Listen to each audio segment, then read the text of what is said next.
Welcome to Mind Paradox. In a world obsessed with finding what is expected of us, we are often told that love is the answer to our deepest longings, and that success is the path to fulfillment. We're sold a fantasy where another person completes us, and a perfect career fills a void we've carried our entire lives. But what if this isn't love? What if this isn't fulfillment? What if it's a profound psychological trap, a feeling of unease that something is profoundly wrong, a cry from your own soul that you are not living your life, but a life written for you, Carl? Jung believed this sense of disconnection is a symptom of a deep existential problem almost no one dares to face. Most people go through their entire lives without ever knowing their true selves. They live as manufactured identities, as social roles, as imposed expectations. They die without ever having known their own soul. This brings us to a crucial and unsettling question. Is this happening to you?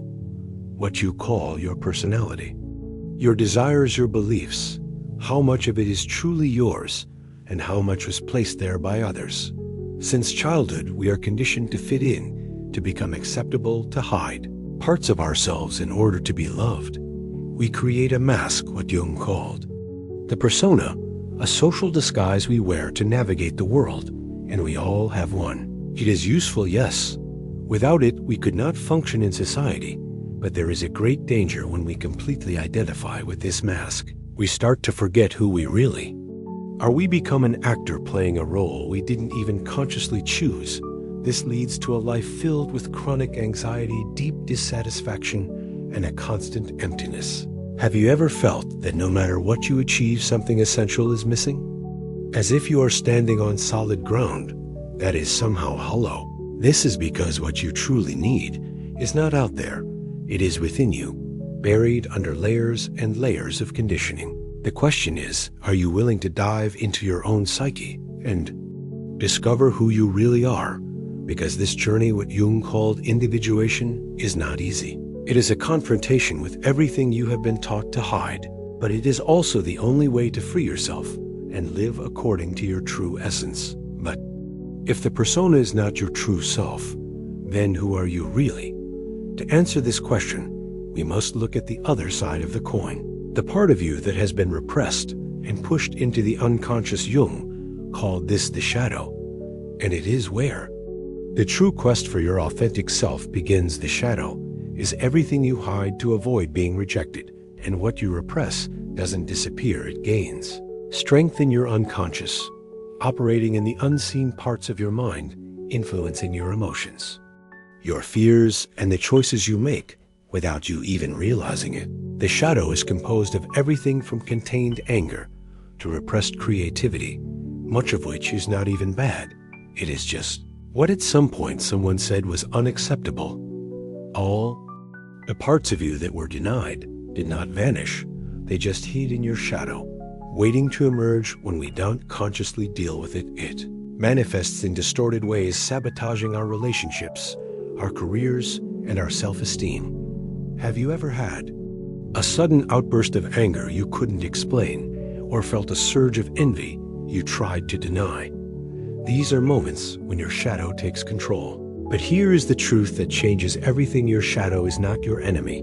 It is where many of the most valuable aspects of your personality lie: your passion, your authenticity, your true strength. You cannot be whole until you integrate this part of yourself. And to do that, you need to stop running away and start looking inward.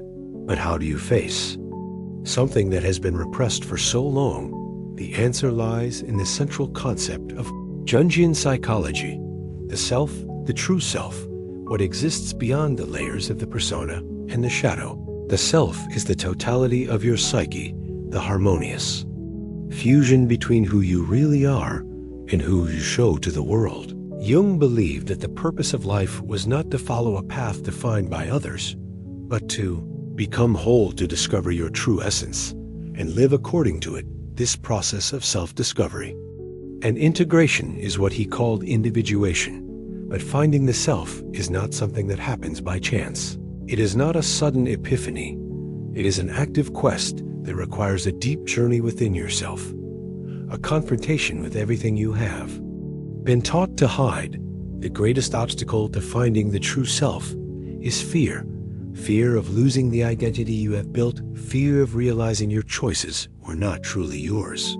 This fear causes many to never find the self they spend their lives clinging to the persona, while their shadow sabotages them from behind the scenes.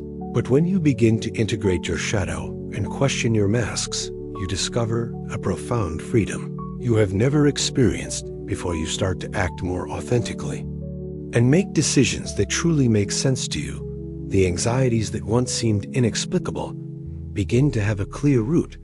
You understand why certain situations affect you so much you realize that throughout your life there was something inside you trying to show you the way, but you were too busy trying to fit in to listen. The human mind is not just what we see and consciously understand. Most of our psyche is hidden, operating at a deep and invisible level. Jung believed that to find the true self, we must dive into the depths of the unconscious, for it is there that the hidden patterns that shape our identity are found. Beyond your shadow, beyond repressed memories, there is something even more fundamental: the archetype's universal mental structures that are shared by all people regardless of culture or time. They are primordial images that influence how we perceive the world. They appear in fairy tales, myths, movies, and your own dreams. For example, the hero who faces challenges, the wise one who symbolizes knowledge, the rebel who challenges the rules you do not choose. Which archetypes influence your life? They operate within you without your awareness. The problem is when you identify only with one archetype and ignore the others, you are ignoring essential parts of yourself.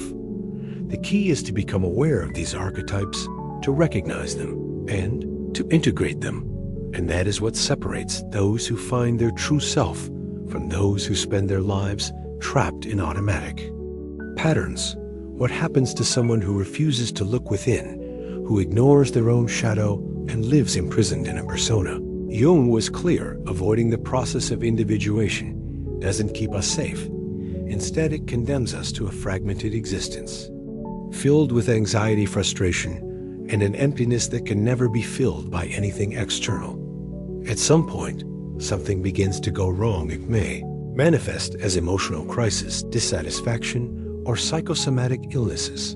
The body and mind always find ways to alert us when we are straying too far from our true nature. Non-individuation can also manifest through destructive patterns. We repeat the same mistakes, enter abusive relationships, and live in a constant state of dissatisfaction. This happens because when we don't deal with what is hidden within us, we become prisoners of our own unconscious. Another common symptom is the feeling that we are merely existing, but not truly living a life without purpose, with no clear direction.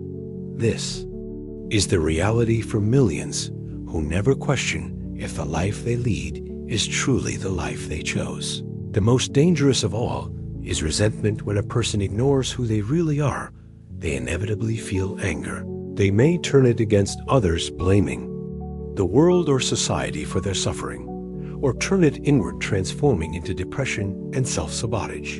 But there is a way out. The answer lies in the courage to face the truth and to seek individuation. This process is not easy. It requires strength, determination, and the willingness to look within. Finding your true self is not a destination, but a process. It is a journey that lasts a lifetime, a path of discoveries and deconstruction. It is a path that few choose to walk. Most people prefer the safety of conformity. They cling to their personas because they believe that without them they would be rejected. They avoid looking at their shadows because they fear what they will find there. They ignore the archetypes that guide their lives because they do not want to admit that they are not in control. But this fear comes at a cost: an empty existence lacking authenticity, depth, and real meaning. Jung showed us that true freedom lies not in fitting in, but in becoming who we really are. This means accepting your wholeness, both your light and your darkness. It means taking control of your own life, rather than being a product of your environment, culture, and others' expectations. It means abandoning the role of a puppet and becoming the author of your own story. But this path requires courage. Courage to let go of the illusions that have been comfortable for so long. Courage to face your own fears, to accept that you may not be who you thought you were. And that's okay, because now you have the opportunity to become someone much greater, much more authentic, much more alive. Something in this video made you reflect. Let us know in the comments what part impacted you the most. Have you ever felt like you were living an identity that wasn't really yours? Let's talk about it. And don't stop here. The next video is essential to deepen this journey and understand even more about the hidden mechanisms that shape your mind. So keep watching, because this discovery is just beginning.